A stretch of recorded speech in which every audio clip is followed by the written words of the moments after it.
So planning for your retirement is all about, apparently, inculcating a saving culture, because that's what it's about, according to what my guests are telling me. Welcome back. This is Business Now. We're talking about the business of retirement. Have you started planning? Have you started thinking about it? Or are you waiting until it'll be 5 years too late? And as my guests say, then you start looking for tenders and doing other illegal things. Are you a driver of corruption because you didn't plan early enough? That's the question we're asking today. The hashtag is Business Now. I'm seeing quite a bit of your feedback. We'll also be checking in with the situation in Nyeri in just a moment.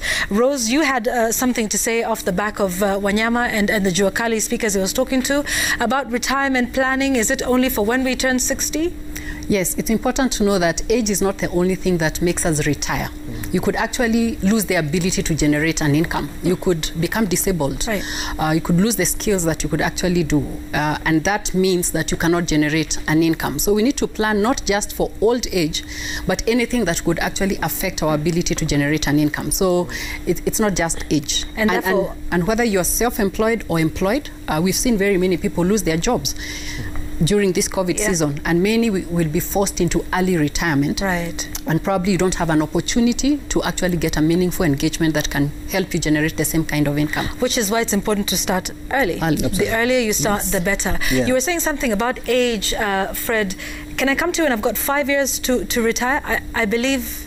Are there options for those who come in much later in life? Yes, there are options. It's just that when you come at a later in life, you have to start at a higher contribution to raise enough money. Because you know what we have what we call replacement ratio. Yes. That at retirement, when you have a salary at age 60, let's say your retirement is 60, when you have a salary of 100,000 Kenya shillings, conventionally you're supposed to have a pension of 67,000. 67% of your retirement salary is supposed to be a pension. Okay. So for you to be able to raise enough money to buy a pension of 67,000, for a shorter period, it means you have to raise your savings. Okay. But the platforms we have today, you can save anytime. You can join at 60, you can join at 65, you can join at whatever.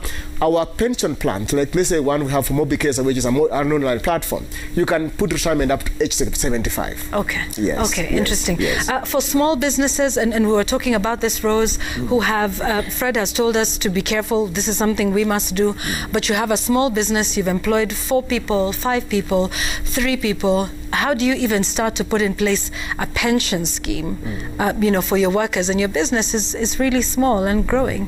Actually, there are very, very many plans in the market. The obvious one is the NSSF, which requires an organization with a minimum of 5 employees to put their employees in that scheme. And that is law. That is by law. Okay. And we hope that eventually the NSSF Act 2013 will actually come into effect, where it pushes that down to 1 employee.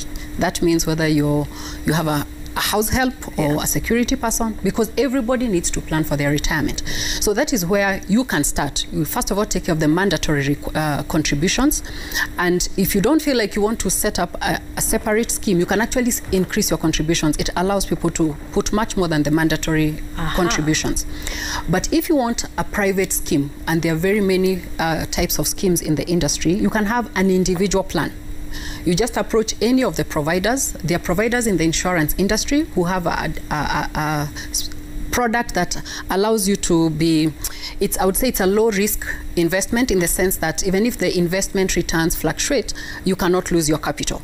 You can just walk in. There are providers who require just a minimum of 500 shillings to start one. You can start as an individual, or you can even start for your employees as a group individual retirement plan. The other providers outside the insurance industry as well. If you're a small micro enterprise with a minimum of 2 employees, you can actually join what we call umbrella funds. Okay. So umbrella funds are basically employer sponsored. It's the employer who's organizing it on behalf of the employees, but they really don't have the expertise, the time to actually run a pension scheme. So providers have registered these umbrella schemes that can allow many participating employers with a minimum of 2 employees with no limit. Even if you're a large organization and you don't want to run your own scheme, you can actually join that. But if you are a bigger organization, we call them occupational schemes, you can actually set up your own scheme where you appoint a board of trustees or a corporate trustees and you run it. And then you look for other service providers who can take care of your day-to-day data management.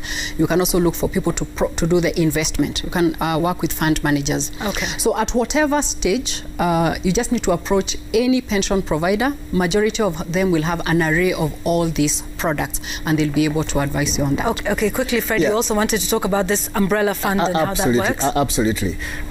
You see, what happens is that for you to set up an occupational scheme, like let's say we have Royal Media wants to set up a pension scheme, it requires some kind of cost. There's a cost element in it. There is also the cost of regulation, of governance. RBA has now a whole range of regulations. You have to take your trustees for training. All these are costs that are incurred for an organization to start a pension scheme of its own. Now, and skills that maybe they might not have because that's not their core mandate. Absolutely. And you know, our economy is run 70-80% by small medium enterprises who have 10, 12, 30, 40 employees. So what the Retirement Benefits Authority has done is has allowed most of us administrators to start umbrella schemes. Like we have an octagon umbrella scheme. Now, so umbrella schemes, what happens is that you come in as an employer and just adhere to the trust deed of the umbrella scheme. So the umbrella scheme trustees take care of the governance issues, all those kind of things. So your employees then can contribute into that very particular scheme for savings. And you can have your own retirement age. You know, it's not necessarily that it has to be fixed for the umbrella scheme itself. So they are different. You can have your own contribution rates. Every employer can come with his own contribution rates using the deed of adherence for the main trust deed. So it's a critical bit. One of the things we have done is that we have made sure that the umbrella scheme that, like, for example, we have for Octagon umbrella scheme, it has different investment avenues. You can decide to say, I want a guaranteed side of the investments or a segregated side. But the beauty about it is that you're getting the best in terms of administration services from a private company. So that's what normally will happen. So someone else is doing it, doing the work, the governance, the regulatory aspect. But then you are making sure that your employees are also covered. Saving for retirement. Okay, so some interesting things we're learning here in the studio today.